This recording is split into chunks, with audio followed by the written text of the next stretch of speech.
ಒಬ್ಬೊಬ್ಬರ ಹೆಸರು ಮಾಡ್ತಾಯಿಲ್ಲ, ಏನು ಗೊತ್ತಾಗ್ತಿಲ್ಲ.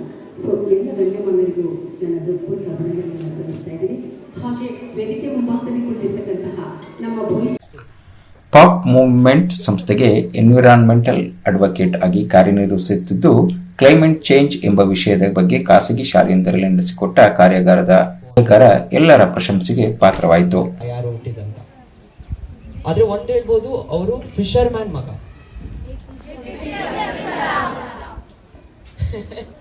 ನೋಡಿ, ಯು ಸೋ ಶಾರ್ಪ್. ಈತ 15ರ ಹರೆಯದ ಪುಟ್ಟ ಬಾಲಕ. ಕುಂಬಳಗೂಡು ಬಿಜಿಎಸ್ ವಿದ್ಯಾಸಂಸ್ಥೆಯಲ್ಲಿ 10ನೇ ತರಗತಿ ವ್ಯಾಸಂಗ ಮಾಡುತ್ತಿದ್ದಾನೆ. ಮೂಲತಃ ಮಂಡ್ಯ ಜಿಲ್ಲೆಯ ಕೇರ್ಪೇಟೆ ತಾಲೂಕಿನ ಬೋಳಮಾರನಹಳ್ಳಿ ಗ್ರಾಮದವನು. ಬಾಲ್ಯ ಜೀವನವನ್ನ ಹಾಸನ ಜಿಲ್ಲೆಯ ಚನ್ನರಾಯಪಟ್ಟಣದ ಚಿಕ್ಕಬಿಳ್ತಿ ಎಂಬ ಗ್ರಾಮದಲ್ಲಿ ಕಳೆದಿದ್ದು, ಅತಿ ಚಿಕ್ಕ ವಯಸ್ಸಿಗೆ ಅಂತಾರಾಷ್ಟ್ರೀಯ ಸಂಸ್ಥೆಯೊಂದರಲ್ಲಿ ಎನ್ವಿರಾನ್ಮೆಂಟಲ್ ಅಡ್ವೊಕೇಟ್ ಆಗಿ ಕಾರ್ಯನಿರ್ವಹಿಸುತ್ತಿರುವುದು ನಿಜಕ್ಕೂ ಹೆಮ್ಮೆಯ ಸಂಗತಿ. ಅಂದ ಹಾಗೆ ಈತನ ಹೆಸರು ಮೊನಾಲಿಕ್ ಅಂತ. ಗ್ಲೋಬಲ್ ಸಂಸ್ಥೆಯೊಂದಕ್ಕೆ ಕನ್ನಡಿಗನಾಗಿ ಆಯ್ಕೆಯಾಗಿರುವ ಅತಿ ಕಿರಿಯ ವಯಸ್ಸಿನ ಯುವಕ. ಹವಾಮಾನ ಬದಲಾವಣೆಯ ಕುರಿತು ಮಕ್ಕಳಲ್ಲಿ ಅರಿವು ಮೂಡಿಸುವ ಕಾರ್ಯ ಮಾಡುತ್ತಿದ್ದು, ಶ್ರವಣಬೆಳಗೊಳದ ಸಿಂಹಾದ್ರಿ ಶಿಕ್ಷಣ ಸಂಸ್ಥೆಯಲ್ಲಿ ಹಮ್ಮಿಕೊಂಡಿದ್ದ ಕಾರ್ಯಾಗಾರವನ್ನು ಯಶಸ್ವಿಯಾಗಿ ನಡೆಸಿಕೊಟ್ಟಿದ್ದಾನೆ.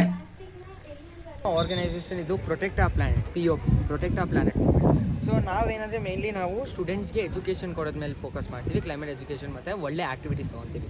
ನಮ್ಮದು ಇದು ಹೆಡ್ ಕ್ವಾರ್ಟರ್ಸ್ ಇರೋದು ನ್ಯೂಯಾರ್ಕಲ್ಲಿ, ಆದರೆ ಡೆಲ್ಲಿಲಿ ಸೆಕೆಂಡ್ ಹೆಡ್ ಕ್ವಾರ್ಟರ್ಸ್ ಇದೆ. ಯಾಕಂದರೆ ಕ್ಲೈಮೇಟ್ ಎಜುಕೇಷನ್ ಬಗ್ಗೆ ಮತ್ತು ಆಫ್ರಿಕಾಲಿ ಸಖತ್ ಪ್ರಾಬ್ಲಮ್ಸ್ ಆಗ್ತಾಯಿದೆ, ಅಲ್ಲಿ ಸಖತ್ ಪ್ರಾಬ್ಲಮ್ಸ್ ಫೇಸ್ ಆಗ್ತಾಯಿದೆಯಲ್ಲ, ಅದು ಅಲ್ಲಿ ಜನರಿಗೆ ಎಜುಕೇಟ್ ಮಾಡೋಕ್ಕೆ ಮತ್ತು ಅವ್ರಿಗೆ ಫಂಡ್ ಸಪ್ಲೈ ಮಾಡೋಕ್ಕೆ, ಅಂದರೆ ಅವ್ರಿಗೆ ಸ್ವಲ್ಪ ಹೆಲ್ಪ್ ಮಾಡೋಕ್ಕೆ. ಇವಾಗವರೆಗೂ we have reach more than 3 to 5 million students all over the world. ಮತ್ತು ಇವತ್ತಿನ ನನಗೆ ಪ್ರೋಗ್ರಾಮ್ ಸಖತ್ ಇಷ್ಟ ಆಯ್ತು. ಯಾಕಂದರೆ ಸ್ಟೂಡೆಂಟ್ಸ್ಗೂ ಇಷ್ಟು ನನಗೆ ಗೊತ್ತಿರಲಿಲ್ಲ ಗ್ರಾಮೀಣ ಪ್ರದೇಶದ ಬಗ್ಗೆ. ಇದು ನನ್ನ ಫಸ್ಟ್ ಇಂಟರ್ವ್ಯೂಲಿ. ಆದರೆ ನಂಗೆ ಗೊತ್ತಾಯಿತು ಇವ್ರ ಹತ್ರ ಸಖತ್ತು ಕೆಪಾಸಿಟಿ ಇದೆ. ಈ ಕೆಪಾಸಿಟಿ ಅಂದರೆ ಸಖತ್ ಕೆಪಾಸಿಟಿ ಇದೆ. ಇವರು ಆನ್ಸರ್ ಮಾಡಿದ ವೇ ಅಥವಾ ಇವ್ರು ಯಾವ ಥರ ನನಗೆ ಕ್ವಶನ್ಸ್ ಕೇಳಿದ್ರು, ಅದರಿಂದ ಗೊತ್ತಾಯ್ತು. ಸೊ ನಮ್ಮ ಪ್ರೊಟೆಕ್ಟ್ ಆ ಪ್ಲಾನೆಟ್ ಮೂವ್ಮೆಂಟ್ ಇರೋದು ನ್ಯೂಯಾರ್ಕಿಂದ. ನಾವು ಮೇನ್ಲಿ ಫೋಕಸ್ ಮಾಡೋದು ಕ್ಲೈಮೇಟ್ ಎಜುಕೇಷನ್. Thank you. ಹವಾಮಾನ ಬದಲಾವಣೆಯ ಕುರಿತಾದ ಇಂಟರ್ ಗವರ್ನಮೆಂಟಲ್ ಪ್ಯಾನೆಲ್ ಅಧ್ಯಕ್ಷರಾಗಿದ್ದ ವಿಜ್ಞಾನಿ RK ಪೌಚೌರಿ ಎಂಬವರಿಂದ ಸ್ಥಾಪಿಸಲ್ಪಟ್ಟ ಪಾಪ್ ಮೂವ್ಮೆಂಟ್ ನಮ್ಮ ಗ್ರಹವು ಎದುರಿಸುತ್ತಿರುವ ಹವಾಮಾನ ಬದಲಾವಣೆಯ ಸಮಸ್ಯೆಗಳನ್ನು ಪರಿಹರಿಸುವಲ್ಲಿ ಸಂಶೋಧಕರಾಗಿ ಭವಿಷ್ಯದ ಪೀಳಿಗೆಗೆ ಯುವಕರನ್ನ ಸಶಕ್ತಗೊಳಿಸುವ ಗುರಿಯನ್ನ ಹೊಂದಿದೆಯಂತೆ. ಹವಾಮಾನ ಬದಲಾವಣೆಯ ಅಜೆಂಡಾವನ್ನಿಟ್ಟುಕೊಂಡು ಅದರ ಸುಧಾರಣೆಗಾಗಿ ಇಡೀ ವಿಶ್ವದಾದ್ಯಂತ ಲಕ್ಷಾಂತರ ಪ್ರತಿಭಾವಂತ ಯುವಕರ ಮೂಲಕ ಕಾರ್ಯನಿರ್ವಹಿಸುತ್ತಿರುವ ಈ ಸಂಸ್ಥೆ ನೊಬೆಲ್ ಶಾಂತಿ ಪ್ರಶಸ್ತಿಯನ್ನು ಕೂಡ ಪಡೆದಿದೆ.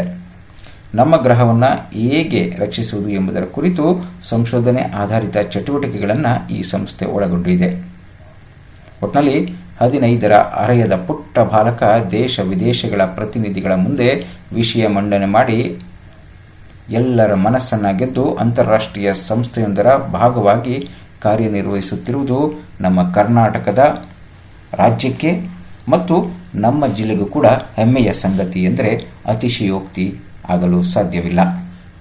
ಅನ್ನೋದು ಒಂದು ಗ್ಲೋಬಲ್ ವಾರ್ಮಿಂಗ್ ಅನ್ನೋ ಒಂದು ಸಂಸ್ಥೆ. ಅದು ಗ್ರೀನ್ ಎನ್ವಿರಾನ್ಮೆಂಟ್ ಬಗ್ಗೆ ಅವರು ಎಲ್ಲ ದೇಶದವ್ರನ್ನ ಕರೆಸಿ, ಅಲ್ಲಿ ಎಜುಕೇಟೆಡ್ ಯಾರ್ಯಾರು ಇರ್ತಾರೆ ಅವ್ರನ್ನ ಕರೆಸಿ ಒಂದು ಕಾನ್ಫರೆನ್ಸ್ ಮಾಡಿ ಅಲ್ಲಿ ಅವ್ರಿಗೆ ಒಂದು 10 ರಿಂದ 15 ನಿಮಿಷ ಅವ್ರದ್ದು ಪ್ರೆಸೆಂಟೇಷನ್ನ PPTನ ಪ್ರೆಸೆಂಟ್ ಮಾಡೋದಕ್ಕೆ ಅವಕಾಶ ಕೊಟ್ಟು ಅಲ್ಲಿ ಯಾವುದು ಕಾನ್ಸೆಪ್ಟ್ ಚೆನ್ನಾಗಿರುತ್ತೆ, ಈ ದೇಶಕ್ಕೆ ಮುಂದಕ್ಕೆ ಫ್ಯೂಚರಿಗೆ ಒಳ್ಳೆಯದಾಗುತ್ತೆ ಅಂಥವ್ರನ್ನ ಸೆಲೆಕ್ಟ್ ಮಾಡಿ ಆ ಒಂದು ಟೀಮ್ ಅಪ್ ಮಾಡಿ ಇಡೀ ದೇಶದಲ್ಲಿ ಅವ್ರನ್ನ ಟೀಮ್ ಅಪ್ ಮಾಡಿ ಎಲ್ಲ ಕಡೆ ಎಜುಕೇಟ್ ಮಾಡಬೇಕು ಅನ್ನೋ ನಿಟ್ಟಿನಲ್ಲಿ ಪಾಪ್ ಸಂಸ್ಥೆ ಇವತ್ತು ಎಲ್ಲ ಕಡೆ ನಡೆಸ್ತಾ ಇದೆ. ಅದೇ ನಿಟ್ಟಿನಲ್ಲಿ ಎವ್ರಿ ಇಯರು 3-4 ದೇಶದಲ್ಲಿ ಕಾನ್ಫರೆನ್ಸ್ಗಳು ಇಟ್ಕೊಂಡಿರ್ತಾರೆ. ಎಲ್ಲ ಅವ್ರವ್ರ ಕಾನ್ಸೆಪ್ಟ್ ಹೋಗಬೇಕು, ಆ ಕಾನ್ಸೆಪ್ಟನ್ನ ಎಲ್ಲ ದೇಶಕ್ಕೂ ಅಳವಡಿಸ್ಬೇಕು. ಇದನ್ನು ಮುಂದಿನ ದಿನಗಳಲ್ಲಿ ಗೌರ್ಮೆಂಟು ಕೂಡ ಅಳವಡಿಸ್ಕೊಂಡಾಗ ಬದಲಾವಣೆಗೊಂದು ಪರ್ವ ಸ್ಟಾರ್ಟ್ ಆದಂಗೆ ಆಗುತ್ತೆ. ಯಾಕೆಂದರೆ ನಾವು ಒಬ್ಬರು ಮಾಡೋಕ್ಕಾಗಲ್ಲ, ಸರ್ಕಾರನೂ ಕೂಡ ಕೈ ಜೋಡಿಸ್ಬೇಕಾಗುತ್ತೆ. ಜೋಡಿಸಿದಾಗ ಮುಂದಿನ ಫ್ಯೂಚರ್ಗೆ ನಮ್ಮ ರಾಜ್ಯಕ್ಕೆ ದೇಶಕ್ಕೆ ಒಂದು ಇದರಿಂದ ಭಾರಿ ಅನುಕೂಲ ಆಗುವಂಥ ಕಾರ್ಯಕ್ರಮ ಪಾಪ್ ಅವರು ಮಾಡ್ತೀವಿ.